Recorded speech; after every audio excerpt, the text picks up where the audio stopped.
What's going on, guys? Sean here, coming at y'all with a video this morning. Gonna talk a little bit about the Giants game last night. Some of the things I seen, some of the things I thought. How did Jalen play? How did the defense play? All the stuff you guys probably already know, but we'll go over it. We'll give it some of my opinions. But before we do that, if you guys are new here, I appreciate y'all so much for coming back if you're returning. If you're someone that's watched my videos before, as always, I love you guys. If you're new, please subscribe, please like. It's the best way to help out the channel. Get in there, comment down below. Let me know what you guys think. Did I miss anything? Did I get anything wrong? Just tell me. People make mistakes. It happens. I want to give y'all the best that I can give, and that takes y'all giving me the best too. So even if it looks like trolling or whatever, just tell me. I don't care. I'm not going to bitch about it. So, all right, guys. With that being said, let's just go ahead and dive right into it. Probably not a ton to say, but, let's just get into it. Anyway, so last night we played the Giants. In the first quarter, we take a 20-3 lead. Should have been more than that, but for some reason Jalen Hurts didn't run out of bounds. He decides to stay in bounds and soak up a couple more seconds off the clock.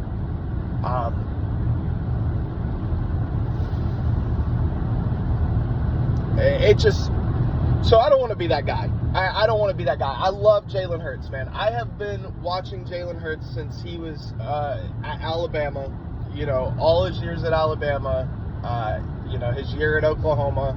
I have followed Jalen relentlessly. I love his work ethic. It was never even about him as a football player. It is Jalen the person.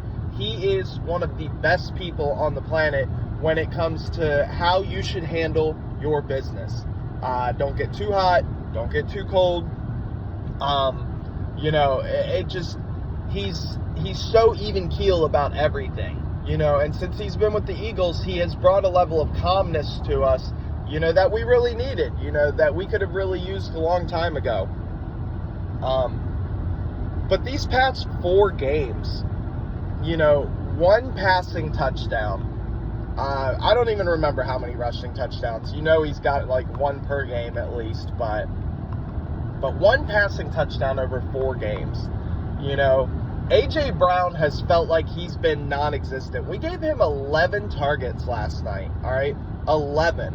He had an ugly drop, a couple passes over the head or beside, you know what I mean? But A.J. just looks like something's wrong. And then his post-game comments, I was always told, if you don't have nothing nice to say, don't say nothing at all.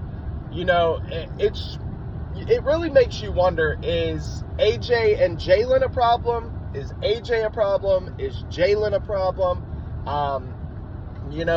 What is going on? And if we don't figure this out, then what's going to happen because of it? Because every week, it seems like AJ's mad about something else. And every week, the Philly media and everybody just tells us, it's nothing, blah, blah, blah, blah, blah. Well, at this point, it's something. It's affecting the team. It's very clearly affecting the team. We were 10-1. We were on top of the world. I did not expect to beat the 49ers, the Cowboys, the Seahawks. I expected all of those games to be tight. Maybe we win 1 or 2 of them. Maybe we win 1 of them. We didn't win any of them. Everybody on the team feels like they're playing the blame game at this point, and pointing fingers. The defense has been shit. But the one thing I can say about the defense is they're all trying to get on the same page and work together and figure it out, aside from Bradbury, who still looks lost, which makes no sense to me. They are trying to get it together. They're rotating linebackers. I seen more Nolan Smith this week, which is fantastic. That's what I was bitching about last week, Josh Sweat and Hassan Reddick need a break. They're running too many snaps, and they are not productive. I think Jordan Davis was on the field more this week. He needs more. Him and Jalen Carter should be the guys. Fletch and everybody else can be a backup. And if you don't like it, it is what it is. But we have to let our youth take over, and we have to rotate. Fletch, he's another one. I watched him get washed out of 3 or 4 plays yesterday against the Giants. I don't think I've ever watched Fletch get washed out of a run play or a short pass the way I did yesterday. Not one-on-one, at least.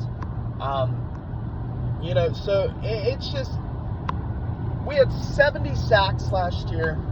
The most an NFL team has this year is like 50, 55. So nobody's getting to the quarterback like they did last year. But at the same time, it's just, this whole team just feels so discombobulated and so disoriented and all over the place. And, it's just really making me wonder, we spent 11 weeks saying that the Eagles are the best team in the NFL. Well, now the Rams are resurging. The Bucs look good. The Ravens are surging. The 49ers still look good. I don't care that they lost last night. They still whooped our ass. I'm not scared of the Cowboys at the Link, but you don't want to play the Cowboys at home under no circumstances.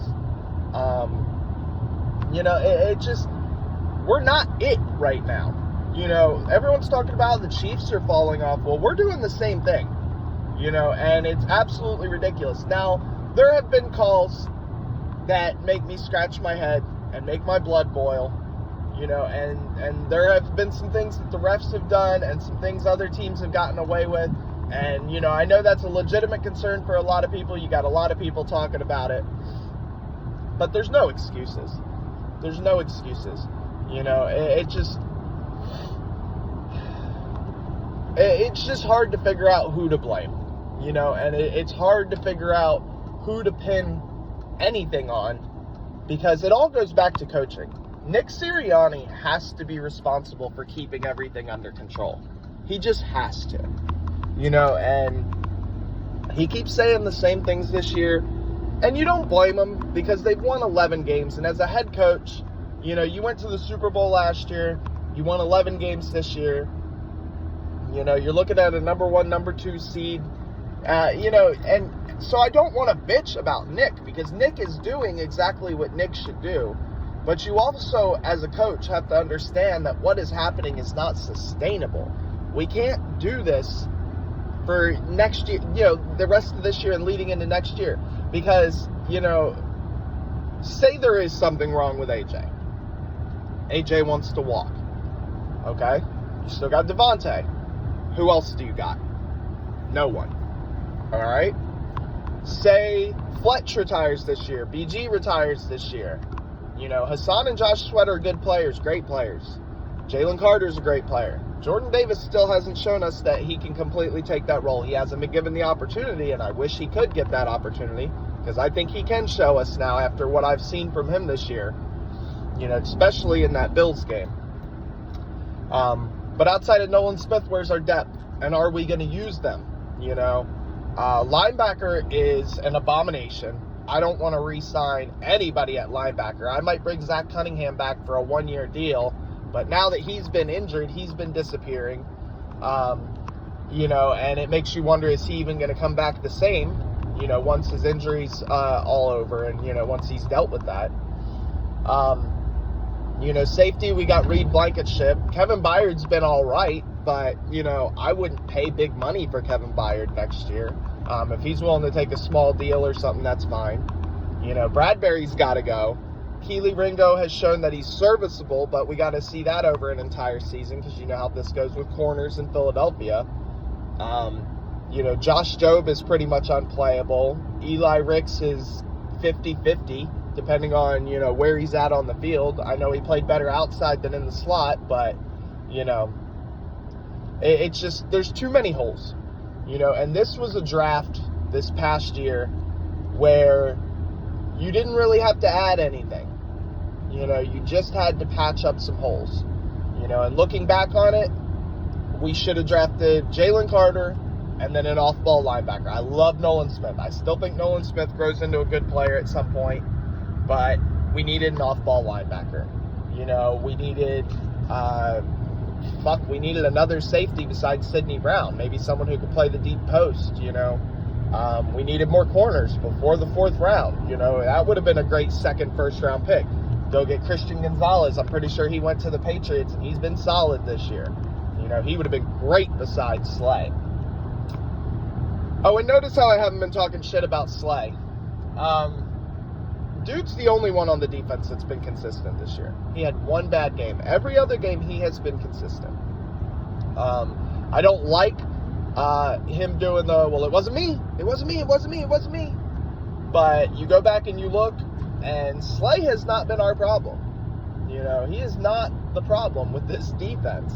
You know, guy is still playing good, and I'm still happy we didn't trade him to the Ravens. You know, it's a little ridiculous, guys. You know, this whole year's been a little ridiculous. And, you know, let's hope that the offense against the Giants finally started to figure something out. Let's hope that the defense can start to put things together, because you really want to see them, you know, pick things up. You really want to see them get better. You know, and let's hope we can make a push, because it's such a waste otherwise. This is a good team. You know, Swift is an RB1 in so many teams' lockers, in so many, let me restart that. Swift is an RB1 for probably 27 other teams in the NFL right now. Right now. And we're not using him. It just, our O-line is top 2 in the NFL, but it sometimes they just don't play like it. You know, they don't seem like they have that urgency, or they're waiting for someone else to make a play, you know. Devontae Smith and A.J. Brown could both be number ones in like 30 other teams. Easily could be number ones if they were the first wide receiver on the depth chart on 30 other teams, you know, with the guys they got there now, you know, barring Minnesota with Justin Jefferson, and barring Miami with Tyreek Hill. You know, those two go in, and they're wide receiver 1 in all these different locker rooms. So it just, you've got too much, you know. And yes, the defense is not doing what you want them to do. I'm just going to keep going back to 2017. You know, we gave up 500 yards to Tom Brady and we won a Super Bowl. If you have an elite offense, use them. And by the way, it's getting cold, so of course it's Kenny G season 2. Yeah, he had the little fumble yesterday. I'm not worried about that. You know, shit happens. Kenny G was averaging 6.5 yards a carry. Every time he touched the ball, he was getting yardage. He looked mad. That's your running back 2 right there. All right? I don't need to see any more Boston Scott. I'm sorry. I love Boston. I don't need to see any more Boston Scott. He was fun on a bad team, but I have no idea why he's still the guy on this team. Rashad Penny should be getting those third running back reps. So, but we'll probably never see that. You know, we got to get it together. Pure and simple, we got to get it together. You know, it's about that time now. We need to go out, we need to smack the Cardinals, and then we need to come back and play the Giants again, and we need to smack them too. This is the perfect time for your offense to get in rhythm. The defense can just play cover 2, keep everything underneath, tackle well, get some red zone stops, and we'll be just fine. But let's see if we can do that. Guys, I appreciate y'all so fucking much. I really, really do. I'm sorry I'm just mumbling through this video. I don't feel great. The holidays kicked my ass. The game drained me last night. You know, just aggravated me. You know, so I'm just trying to put out a video for you guys. I promised more. Here's more. All right, y'all. Be safe. Have a great day out there. Please like, please subscribe. If you're still here, drop a comment down below. Tell me what you think about the video. Tell me what you think about how terrible I looked this morning. I don't care. Just put a comment down. Helps me out a lot. Makes me smile. Appreciate you guys. Have a great day. Peace.